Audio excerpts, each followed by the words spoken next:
Hey, it's Ben here, and today's video will answer the question, can I go over the difference between act utilitarianism and rule utilitarianism?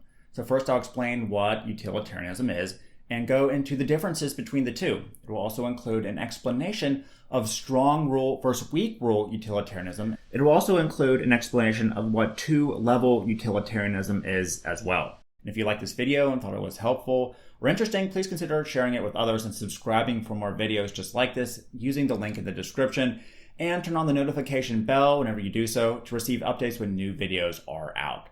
And let me know what philosophy questions you have and want answers to. So utilitarianism is a normative ethical philosophy. Normative ethics is the branch of philosophy having to do with systems of morality and investigating questions regarding how one ought to act morally. Utilitarianism was founded by Jeremy Bentham and states that the most moral action is one that maximizes happiness and well-being for affected individuals. Bentham, in his book, An Introduction to the Principles of Morals and Legislation, defined well-being and happiness as pleasure and the absence of pain, thus making it a theory rooted in hedonism. A cornerstone of utilitarianism is the principle of utility, or the idea that an action is good only so far as it tends to promote happiness for moral agents. One's actions should not be considered good or bad in and of themselves, but only in reference to their usefulness in achieving happiness. Bentham and early utilitarians, for the most part, wrote about and followed a type of utilitarianism called act utilitarianism, which states that a person's act is morally right if and only if it produces the best possible results in that specific situation. In other words, the best action we can take at all times is one that maximizes well-being or good in the greatest number of individuals as possible. So here's an example of act utilitarianism in action. For example, imagine we were walking home with some food and encountered 5 homeless people needing food. We only have enough food to really stop one of them from being hungry that night. If we spread out the food equally, no one would feel fully fed, but no one would starve that night either. Say each of them currently feels happiness on a scale of 2 out of 10. Being fully fed would raise that to an 8 out of 10, while getting a little bit of food that night would be a 4 out of 10. What's the most moral thing to do? Act utilitarianism says we should spread out the food so it's equal and everyone gets some. There's more utility or happiness if everyone is a little bit more satisfied than if just one person, in this case, is feeling the most satisfied. Makes sense, right? But here's another example of this in action. Imagine a doctor has 5 patients that are dying and need a new organ.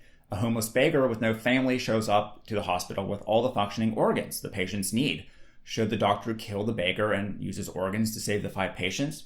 Act utilitarianism seems to suggest he would. There would be more utility in the world if those 5 patients and families are saved. If you consider that immoral, then you aren't alone. In 1950, Richard Brand drew a contrast between act utilitarianism and rule utilitarianism to solve issues just as this scenario. Rule utilitarianism says that an action is right as it conforms to a rule that leads to the greatest good. So the difference here is that act utilitarianism focuses on one's acts only that could lead to the greatest utility, while rule utilitarianism focuses on following rules that are designed to lead to the greatest utility. Now with rule utilitarianism, we can make a rule that states murdering innocent people, even for life-saving medical treatment, is wrong. Because in the grand scheme of things, this could lead to more suffering and less utility if we can take the lives of innocent people for medical necessity. Rule utilitarianism can be divided into 2 different methods, strong rule and weak rule. Strong rule states that rules cannot be broken no matter what. An example of this in action is that we all should agree that lying to others is wrong because, well, telling the truth is a universal rule that leads to more utility. So if your friend was hiding in a house from a murderer and the murderer knocked on your door wanting to know the location of your friend, rule utilitarianism states you should reveal the location of your friend because lying is wrong. And if that sounds strange and wrong to you, you're not alone again. Rule utilitarianism leads to seemingly immoral situations just like Kantian ethics did long ago. So weak rule utilitarianism was developed to serve as a solution to the issues of act and strong rule. One such type of weak rule utilitarianism is two-level utilitarianism developed by philosopher R.M. Hare. Here we operate by 2 sets of rules. We have an intuitive moral set of ethics, or rule utilitarianism, like not driving through stop signs. But in some cases where it's appropriate, we can engage in a critical level of moral reasoning, act utilitarianism, like realizing that we may need to speed through a stop sign with no one around to get our wife who is in labor to a hospital. In other words, most of the time we should live by a primary set of intuitive moral rules, but it's okay on occasion to break these rules and engage in a more critical level of moral thinking.